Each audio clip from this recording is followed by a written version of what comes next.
One of the great insights of modern neuroscience is plasticity. Our brains change in response to experience and in response to training. Our brains change wittingly or unwittingly. Most of the time, our brains are changing unwittingly. And the invitation in Action for Happiness, the invitation in what His Holiness was conveying, is that actually we can all take more responsibility for our own brains. By cultivating healthy habits of mind, we are learning that we can actually change brain circuits in ways that promote well-being. There are 4 constituents of well-being that have been validated by modern empirical neuroscience. And I'd like to very briefly just go through those 4 constituents. The first has to do with resilience, which is the capacity to recover from adversity. The more quickly we can recover from adversity, the more resilient we are. We can measure that in specific brain systems which turn out to be plastic.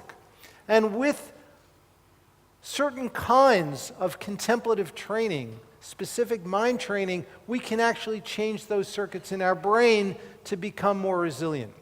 The second component is the flip side of this, which is the capacity to savor positive emotion, to see the positive in the world, to notice the smiles that His Holiness was talking about.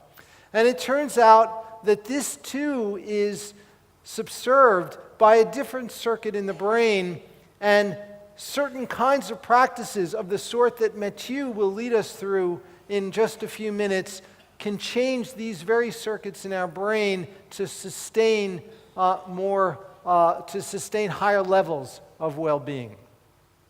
The third component of well-being that's been neuroscientifically validated has to do with attention. And it turns out that a wandering mind, to quote a well-known article that was published a number of years ago, a wandering mind is an unhappy mind. And if we can cultivate basic qualities of awareness to sustain our attention, we can improve our well-being. And if there's one thing that we've learned from modern neuroscientific research on meditation, it's that attention, as William James said in 1890, attention can be educated. There is absolutely no doubt about it, and this is something that we can learn. The last constituent, the fourth constituent of well-being that's been neuroscientifically validated, is best summarized by the single word generosity. Being kind to others, acting on behalf of others, turns out to activate the very circuits in our brain which sustain positive emotion.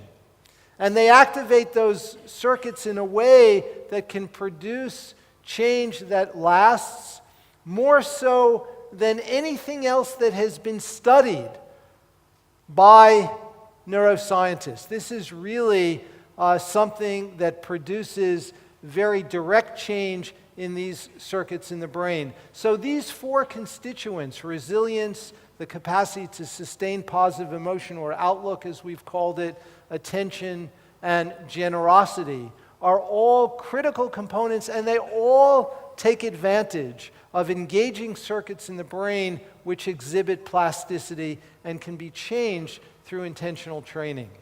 So the invitation again is that we can all take more responsibility for our own brains by engaging in certain simple mental hygiene, as His Holiness described, which can change these circuits in ways that will enable us to be more happy. Thank you.